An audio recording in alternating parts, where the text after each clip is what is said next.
Magandang araw po sa inyong lahat. Live na naman po tayo dito sa Dahig, kung saan walang iwanan, kasama pa rin natin si Tatay Digong, no? Now, alam niyo po, pag-usapan natin, nahehelo na ako dito sa mga taga-DOJ.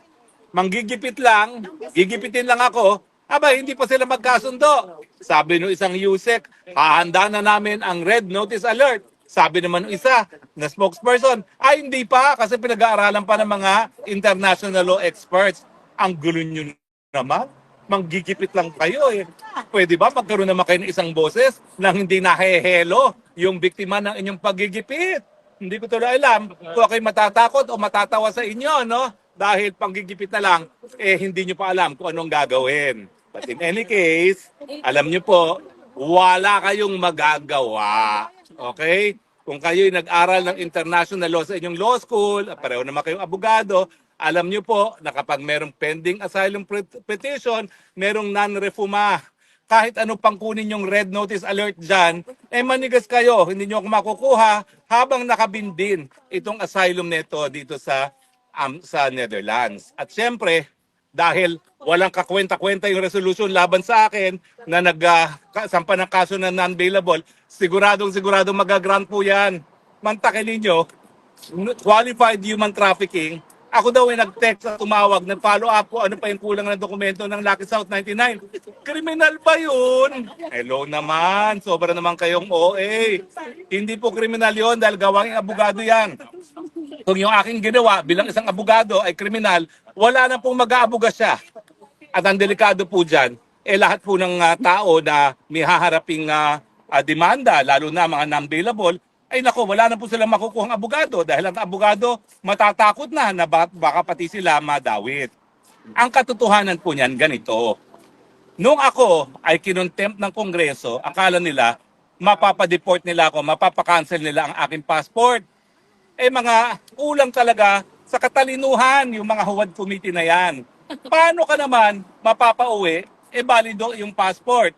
Siyempre, kailangan makancel ang passport. Hindi nagbabasa ng passport law, eh yung passport law, ako staff member pa sa Kongreso, hindi pa ako naging congressman noon, eh isa na ako doon sa sumulat ng passport law. Hindi po yan po pwede makancel na walang court order. O, nung na-realize nila, mahabang panahon na nakalipas na hindi nila ako makukuha dahil doon sa congressional warrant of arrest na yan, sabi nila, taniman ng kaso. Kaya, Nobyembre na naghain ng supplemental complaint affidavit. Ibig sabihin, hinabol talaga. At ang pakay talaga nila ay magkaroon ako ng kaso nang sa ganun, makancel nila ang passport at mapauwi ako at makulong. Kasama ng mga ordinaryong mga individual na matagal na panahon na walang piyansa kasi non-bailable yan. Well, sorry na lang kayo dahil kayo rin ang nagsabi nung na 17 of March, 17 of March ba yun o April? Kailan ba dinala si tatay? Dinala si tatay 11. Kayo rin nagsabi ng 17 March na ipapakanselan yung passport ko. Kaya nga, minabuti ko na, at sabi pa nga ni Inday Sara, sasamahan pa kita kung kinakailangan na humingi ng asylum dahil kapag na-cancel ang passport, liable ka na for summary deportation as a illegal alien kasi ikaw ay unregistered alien dahil kinakailangan ng valid na passport bago makapasok. Kapag ikaw ay asylum seeker, hindi ka po pwedeng unang ma-deport dahil wala kang papeles. Pangalawa, hindi ka po pwedeng ma-extradite kahit anong dahilan hanggang hindi pa tapos ang nakabinbin na asylum. Now, ngayon nga po ay World Refugee and Asylum Seeker Day. So pinagdiwang ng buong mundo itong karapatang pantao na humingi ng asylum para sa mga taong ginigipit dahil sa kanilang mga paniniwalang politikal o mga iba't ibang mga bagay pa. Sa akin naman po, halata naman po, no? Sus Mariosep, walang basehan na non-bailable case. Ang gusto nila, mapatahimik ako dahil ang laki-laki ng bunganga ko na non-stop yung aking bangag. Hindi lang bunganga, may mga dance moves pa ngayon. Inggit lang kayo sa mga dance moves to. Di sumayaw na rin kayo. Join us in bangag. Complete with the facial expression, bangag. Di ba? Ay, hindi pa yan, ha? Ngiwi. And butod.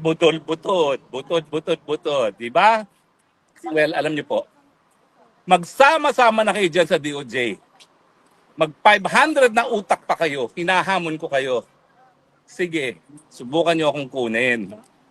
Dahil nakaukit po yan, karapatang pantao po yan. Lalong-lalo na kung obvious na obvious yung ginawa ninyo na walang kaebidensya, dinawit nyo ako. Akong akala nyo wala kayong pananagutan, ha? Hindi kayo dyan forever. Pag natapos na ang inyong panahon, babalikan ko kayong lahat. Ididimanda ko kayo lahat ng malicious prosecution. Pagbabayarin ko kayo ng danyos, itaga nyo yan sa bato dahil sa ginawa nyo sa akin at sa aking pamilya. Walang forever. Weather lang yan, bilugan daigdig. Kaya huwag kayong maging lasing sa kapangyarihan na akala nyo, never kayo magkakaroon ng pananagutan. Makakahabol po ang gulong ng katarungan sa inyong lahat. Diba? O, ano naman yung isa dyan na ako daw ay flight is evidence of guilt. Ulul! Flight daw is evidence of guilt. Aminin mo muna, estudyante mo nagpawalang bisa sa'yo. Sinungaling ka to the nth degree. Nung tinanong, I don't remember. I don't remember. Part-time teacher ka lang dyan eh. Sigurado ko, konti lang mga na-handle mo mga estudyante. Hindi mo malalaman kung sino estudyante mo naging judge. I don't remember. Sinungaling. Wala ka talagang katapatan bilang isang mamamayan. Darating ang panahon, ilalabas ko yan. At gaya ng naging dahilan ng hukuman doon sa isang kaso mo na na-deny ng due process ang people of the Philippines, ganyan din ang dahilan na yan. Dahil dapat yan, dineklara ninyong pareho na meron kayong relasyon na professor-law student relation. At tignan natin kung anong sasabihin ng Korte Suprema. Kaya ikaw, bago mo linisin ang dungis sa iba, tignan mo muna yung putik sa mukha mo. Putik na mukha yan, di ba? O, di ba? So, aminin mo ngayon sa bayan. Estudyante mo, di ba? Huwag kang peke na I don't remember. At saka hindi ka naniniwala sa accent mo. Bicolana ka, day. Ano ka ba? Saan mo ba kinuha yung peke mong accent na yan? Okay. But anyway, lahat tayo, may panahon din yan. Ang sa akin po, walang kahit sino na nagsabi na recruit ko sila. Dahil trafficking yan eh. Walang kahit sino nagsabi na ang recruitment ko dahil sa paggamit ng dahas at para pagsamantalahan sila. Ikaw, hindi bababa sa 15. Tumistigo na tumanggap ka talaga ng pera sa mga drug lords para sa kalakalan ng droga. O wag mo sabihin acquitted ka na dahil buhay na naman yung kaso mong isa. So do not take pride na acquitted ka na. Hindi, nabaliktad nga. Dahil nawalan ng due process ang people of the Philippines. At titignan natin talaga sa takdang panahon. Kaya I advise you, tumahimik ka na lang dahil ako naman, hindi kita winawakwakan, okay?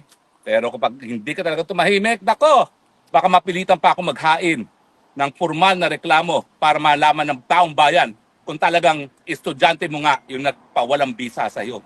Sinungaling ka. Anyway, sensya na kayo. Medyo emotional.